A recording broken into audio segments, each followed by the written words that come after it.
राधे राधे दोस्तों, आप सभी का हमारे चैनल सीलू कथा सार में बहुत बहुत स्वागत है। पूर्णिमा यानी शुक्ल पक्ष का 15वां दिन यह महीने में एक बार आती है। इस तरह पूरे साल में कुल 12 पूर्णिमा तिथि होती है। पूर्णिमा तिथि के दिन चांद यानी चंद्रदेव अपनी पूर्ण कला के साथ आसमान में शोभायमान होते हैं। इसलिए पूर्णिमा तिथि का हिंदू धर्म में बड़ा ही महत्व है। चंद्रमा का पूर्ण प्रभाव में होना चंद्रमा के शुभ फलों में वृद्धि करने वाला होता है। ज्योतिष शास्त्र में चंद्रमा को मन का कारक ग्रह बताया गया है। इसलिए पूर्णिमा के दिन मन को संतुलित और संयमित रखने के लिए भी व्रत रखकर चंद्रमा सहित भगवान भोलेनाथ का पूजन करने का विधान है। वैसे पूर्णिमा तिथि के दिन देवी लक्ष्मी सहित भगवान विष्णु की भी पूजा करने का नियम है। ऐसी मान्यता है कि इस दिन भगवान विष्णु सहित देवी लक्ष्मी की पूजा करने से धन, दौलत और आरोग्य की प्राप्ति होती है। वैसे आपको बता दें कि साल में आने वाली 12 पूर्णिमा तिथियों में माघ पूर्णिमा, आषाढ़ पूर्णिमा, सावन पूर्णिमा, गुरु पूर्णिमा, अश्विन पूर्णिमा और कार्तिक पूर्णिमा का विशेष रूप से महत्व है। पूर्णिमा तिथि पर गंगा स्नान करना भी बहुत फलदायी माना गया है। अब जान लेते हैं माघ पूर्णिमा का महत्व। हिंदू धर्म की मान्यताओं के अनुसार माघ पूर्णिमा के दिन स्वर्ग के देवी देवता धरती पर आते हैं और प्रयाग स्थित संगम में स्नान करते हैं। इसलिए माघ पूर्णिमा पर गंगा स्नान करने का बड़ा ही महत्व है। इस दिन भगवान विष्णु की पूजा और दान पुण्य करने से कई गुना पुण्य फलों की प्राप्ति होती है। अब जान लेते हैं पूर्णिमा व्रत के नियम। यानी इस व्रत के दिन सुबह जल्दी उठकर स्नान करें और स्वच्छ वस्त्र धारण करें। शारीरिक और मानसिक शुद्धता का विशेष ध्यान रखें। इस दिन पूर्ण उपवास रखें। जल और फलाहार का सेवन किया जाता है, परंतु अन्न का सेवन ना करें। यदि शारीरिक स्थिति उपवास करने की अनुमति ना देती हो तो फलाहार कर सकते हैं। व्रत के दिन भगवान विष्णु और चंद्रमा की पूजा करना चाहिए। घर के पूजा स्थल को स्वच्छ कर वहां दीपक जलाएं और भगवान की मूर्ति या तस्वीर के सामने फूल, चावल, धूप, दीप और नैवेद्य अर्पित करें। पूर्णिमा व्रत की कथा का श्रवण अवश्य करें। इससे व्रत का फल कई गुना बढ़ जाता है। इस दिन धार्मिक सत्संग में भाग लें और भगवान के भजन कीर्तन का आनंद लें। इससे मन को शांति और सुकून मिलता है। इस दिन दान पुण्य का विशेष महत्व है। गरीब और जरूरतमंदों को भोजन, वस्त्र और धन का दान करें। गौ माता को हरा चारा खिलाना भी शुभ माना जाता है। रात को चंद्रमा के उदय होने पर उन्हें अर्घ्य दें। इसके लिए जल से भरा तांबे का लोटा लें और उसमें चावल, फूल और थोड़ा दूध मिलाकर चंद्रमा को अर्पित करें। व्रत के दिन सदाचार और ब्रह्मचर्य व्रत का पालन करें। गलत विचारों और कार्यों से दूर रहें। अगले दिन सुबह स्नान कर भगवान विष्णु की पूजा करके व्रत का पारण करें। इसके बाद ब्राह्मणों या गरीबों को भोजन कराकर स्वयं भी भोजन करें। व्रत के दिन संयमित आचरण करें और अनावश्यक क्रोध, विवाद और नकारात्मक गतिविधियों से दूर रहें। बोलिए सत्यनारायण भगवान की जय हो।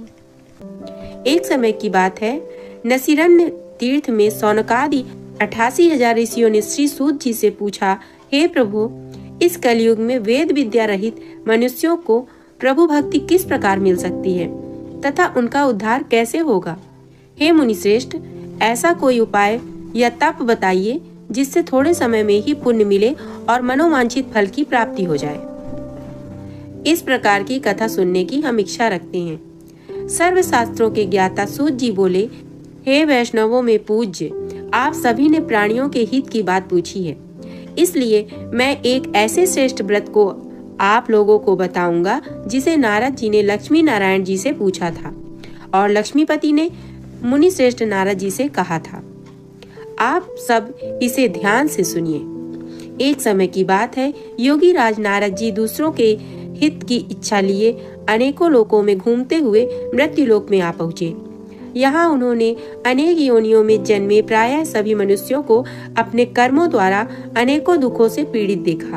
उनका दुख देख नारद जी सोचने लगे कि कैसा यत्न किया जाए जिसके करने से निश्चित रूप से मानव के दुखों का अंत हो जाए। इसी विचार पर मनन करते हुए वह विष्णु लोक में आ गए। वहाँ वह देवों के ईश नारायण की स्तुति करने लगे, जिनके हाथों में शंख, चक्र, गदा और पद्म थे। गले में वरमाला पहने हुए थे। स्तुति करते हुए नारद जी बोले, हे भगवान, आप अत्यंत शक्ति से संपन्न हैं, मन तथा वाणी भी आपको नहीं पा सकती। आपका आदि मध्य तथा अंत नहीं है। निर्गुण स्वरूप सृष्टि के कारण भक्तों के दुख को दूर करने वाले हैं। आपको मेरा नमस्कार है। नारद जी की स्तुति सुन विष्णु भगवान बोले, हे मुनि श्रेष्ठ, आपके मन में क्या बात है? आप किस काम के लिए पधारे हैं? उसे निसंकोच कहें। इस पर नारद मुनि बोले कि मृत्यु लोक में अनेक योनियों में जन्मे मनुष्य अपने कर्मों के द्वारा अनेकों दुख से दुखी हो रहे हैं। हे नाथ, आप मुझ पर दया रखते हैं तो बताइए कि वो मनुष्य थोड़े समय से ही अपने दुखों से कैसे छुटकारा पा सकते हैं। श्री हरि बोले, हे नारद, मनुष्यों की भलाई के लिए तुमने बहुत अच्छी बात पूछी है।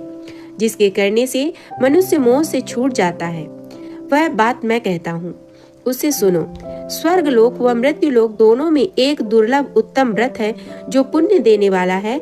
आज प्रेमवश होकर मैं उसे तुमसे कहता हूँ। श्री सत्यनारायण भगवान का यह व्रत अच्छी तरह विधान पूर्वक करके मनुष्य तुरंत ही यहाँ सुख भोग कर मरने पर मोक्ष पाता है। श्री हरि के वचन सुन नारद जी बोले कि उस व्रत का फल क्या है और उसका विधान क्या है? यह व्रत किसने किया था? इस व्रत को किस दिन करना चाहिए? सभी कुछ विस्तार से बताएं। नारद की बात सुनकर श्री हरि बोले, दुख व शोक को दूर करने वाला यह सभी स्थानों पर विजय दिलाने वाला है। मानव को भक्ति व श्रद्धा के साथ शाम को श्री सत्यनारायण की पूजा धर्म परायण होकर ब्राह्मणों व बंधुओं के साथ करनी चाहिए। भक्ति भाव से ही नैवेद्य, केले का फल, घी, दूध और गेहूं का आटा सवाया लें। गेहूं के स्थान पर सीटी का आटा, शक्कर या गुड़ लेकर वह सभी भक्षण योग्य पदार्थों को मिलाकर भगवान का भोग लगाएं। ब्राह्मणों सहित बधु बांधवों को भी भोजन कराएं। उसके बाद स्वयं भोजन करें। भजन कीर्तन के साथ भगवान की भक्ति में लीन हो जाएं। इस तरह से सत्यनारायण भगवान का यह व्रत करने से मनुष्य की सारी इच्छाएं निश्चित रूप से पूरी होती हैं। इस कलिकाल अर्थात कलयुग में मृत्यु लोक में मोक्ष का यही एक सरल उपाय बताया गया है। श्री सत्यनारायण व्रत कथा का पहला अध्याय संपूर्ण। बोलिए सत्यनारायण भगवान की जय। सत्यनारायण भगवान की व्रत कथा का दूसरा अध्याय। सूत जी बोले, हे ऋषियों, जिसने पहले समय में इस व्रत को किया था उसका इतिहास कहता हूँ, ध्यान से सुनो। सुंदर काशीपुरी नगरी में एक अत्यंत निर्धन ब्राह्मण रहता था। भूख प्यास से परेशान वह धरती पर घूमता रहता था। ब्राह्मणों से प्रेम करने वाले भगवान ने एक दिन ब्राह्मण का वेश धारण कर उसके पास जाकर पूछा, हे विप्र, नित्य दुखी होकर तुम पृथ्वी पर क्यों घूमते हो? तीन ब्राह्मण बोला, मैं निर्धन ब्राह्मण हूँ, भिक्षा के लिए धरती पर घूमता हूँ। हे भगवान, यदि आप इसका कोई उपाय जानते हो तो मुझे बताइए। वृद्ध ब्राह्मण कहता है कि सत्यनारायण भगवान मनोवांछित फल देने वाले हैं, इसलिए तुम उनका पूजन करो। इसे करने से मनुष्य सभी दुखों से मुक्त हो जाता है। वृद्ध ब्राह्मण बनकर आए सत्यनारायण भगवान उस निर्धन ब्राह्मण को व्रत का सारा विधान बताकर अंतर्ध्यान हो गए।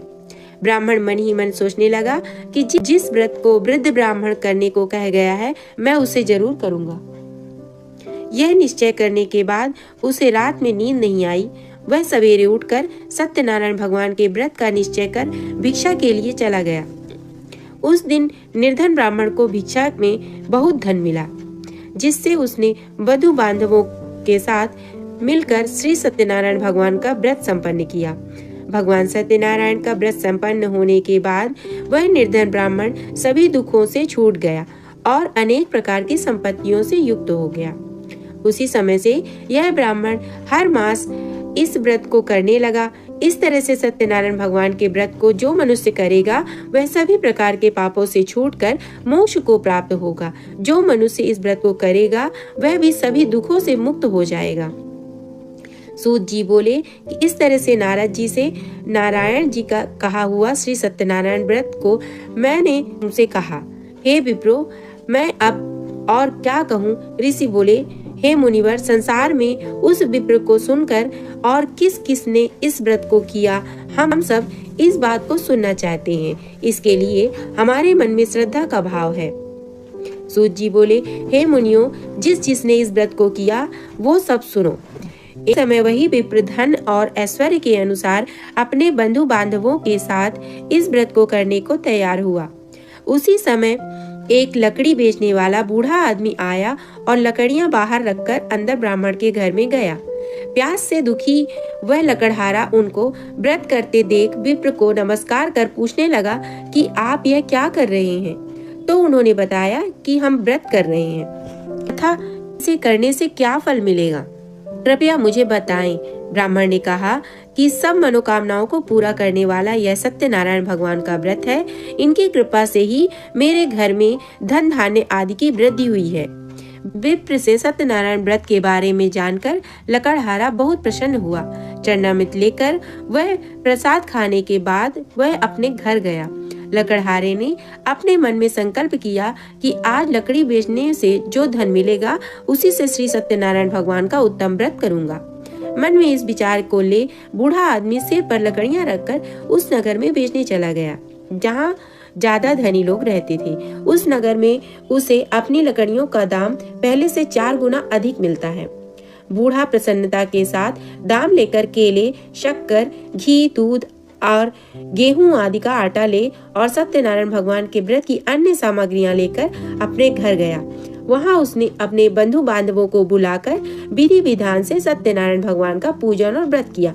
इस व्रत के प्रभाव से वह बूढ़ा लकड़हारा धन, पुत्र आदि से युक्त संसार के समस्त सुखों को भोगकर अंतकाल में वैकुंठ धाम चला गया। श्री सत्यनारायण व्रत का दूसरा अध्याय संपूर्ण। बोलिए सत्यनारायण भगवान की जय। सत्यनारायण भगवान की व्रत कथा का तीसरा अध्याय। सूत जी बोले, हे श्रेष्ठ मुनियों, अब आगे की कथा कहता हूँ। पहले समय में उल्का मुख नाम का एक बुद्धिमान राजा था। वह सत्यवक्ता और जितेंद्रिय था। प्रतिदिन देव स्थानों पर जाता और निर्धनों को धन देकर उनके कष्टों को दूर करता था। उसकी पत्नी कमल के समान मुख वाली तथा सती साध्वी थी।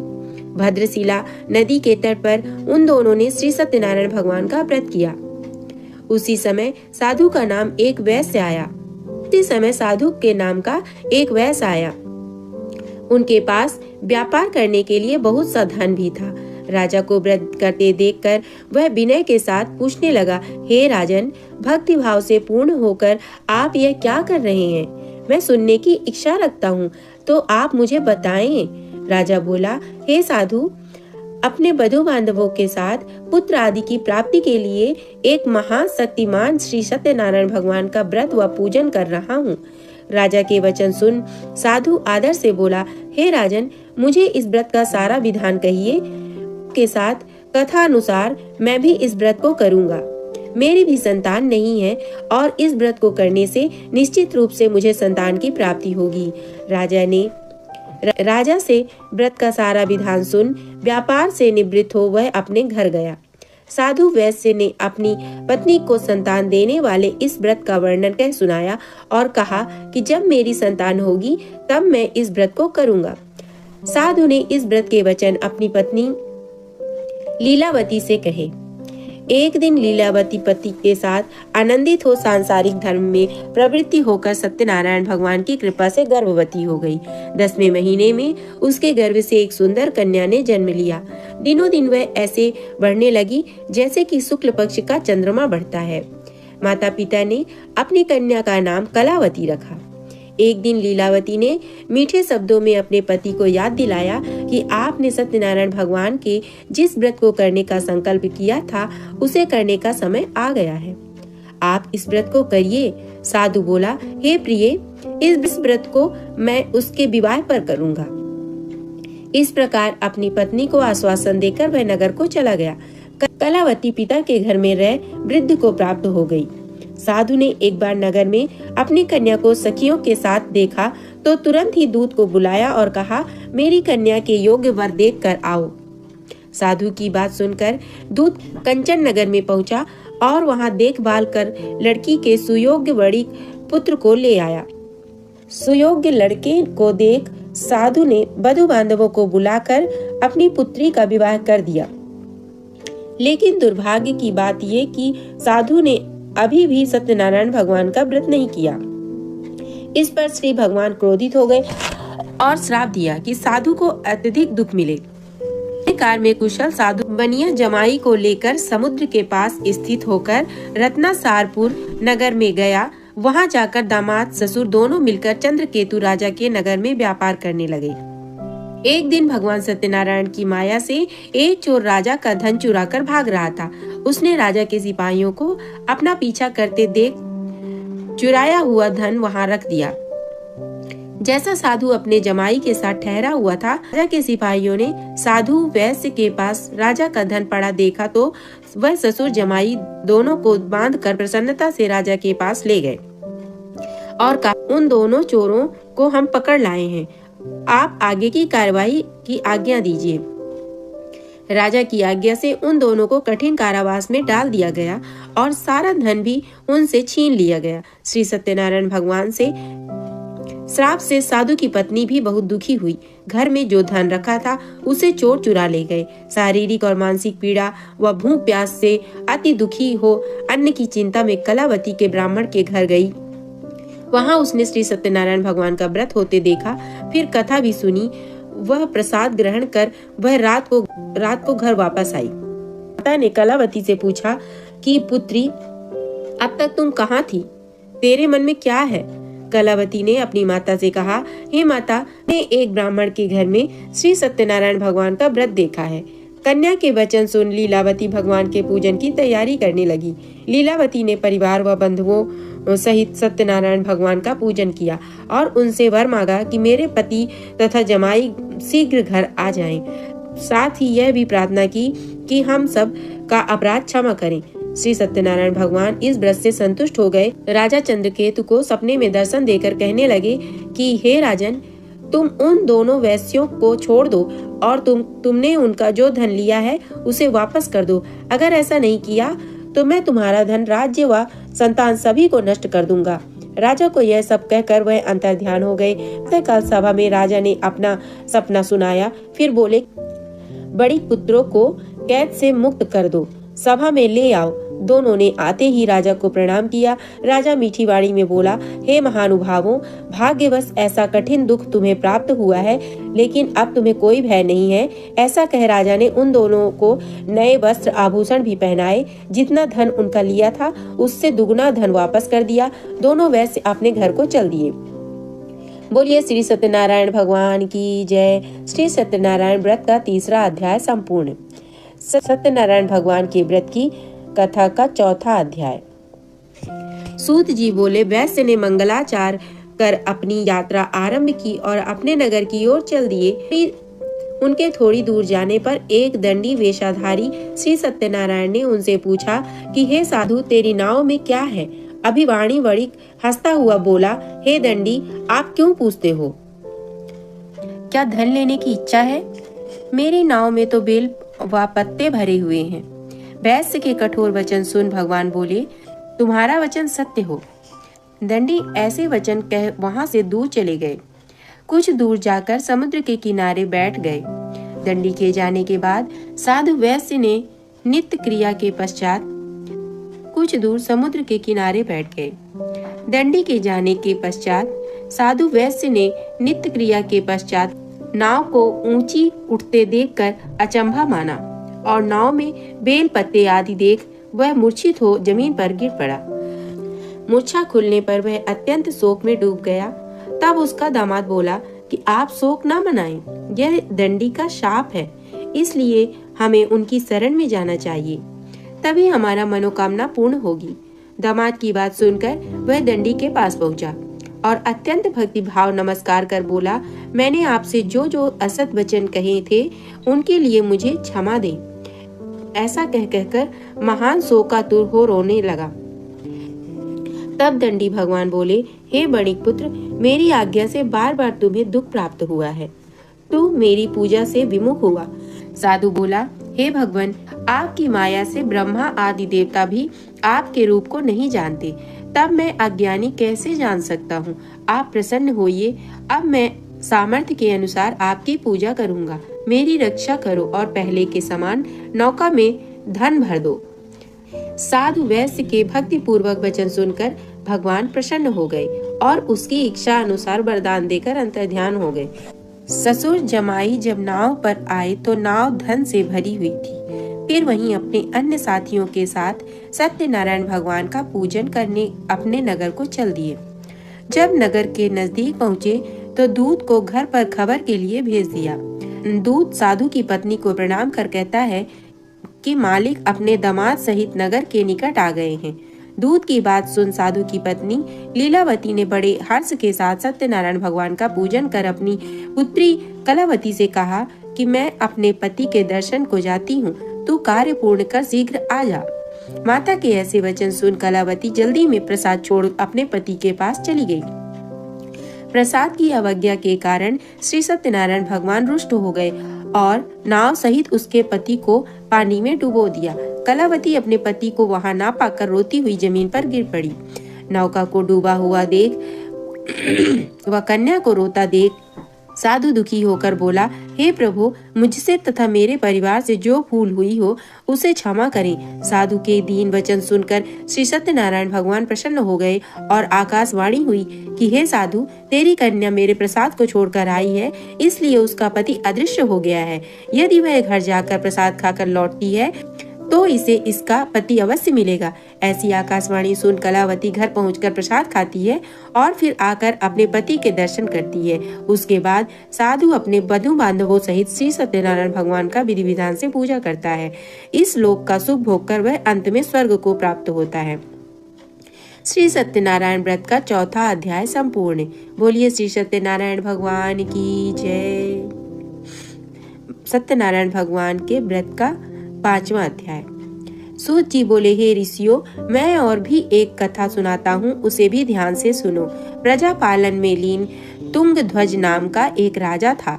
उसने भी भगवान का प्रसाद त्याग कर बहुत ही दुख सहन किया। एक बार वन में जाकर वन्य पशुओं को मारकर वह बड़ के पेड़ के नीचे आया।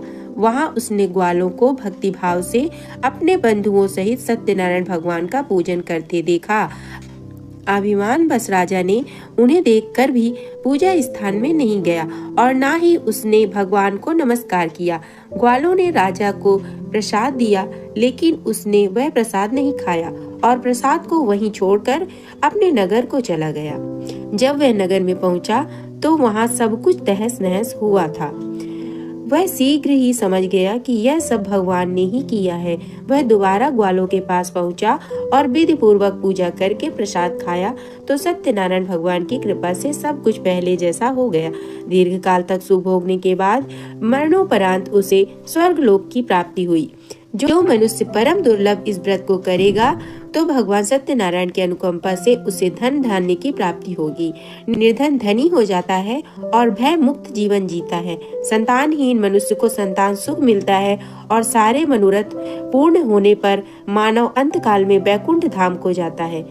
सूत जी बोले, जिन्होंने पहले इस व्रत को किया है, अब उनके दूसरे जन्म की कथा सुनाता हूँ।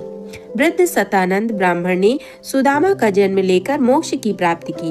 लकड़हारे ने अगले जन्म में निषाद बनकर मोक्ष प्राप्त किया। उल्का मुख नाम का राजा दशरथ होकर बैकुंठ को गए। साधु नाम के वैश्य ने मोर ध्वज बनकर अपने पुत्र को आरे से चीरकर मोक्ष पाया। महाराज तुंगध्वज ने स्वयंभू होकर भगवान में भक्ति युक्त हो कर्म कर मोक्ष पाया। श्री सत्यनारायण व्रत का 5वां अध्याय संपूर्ण। बोलिए श्री सत्यनारायण भगवान की जय हो।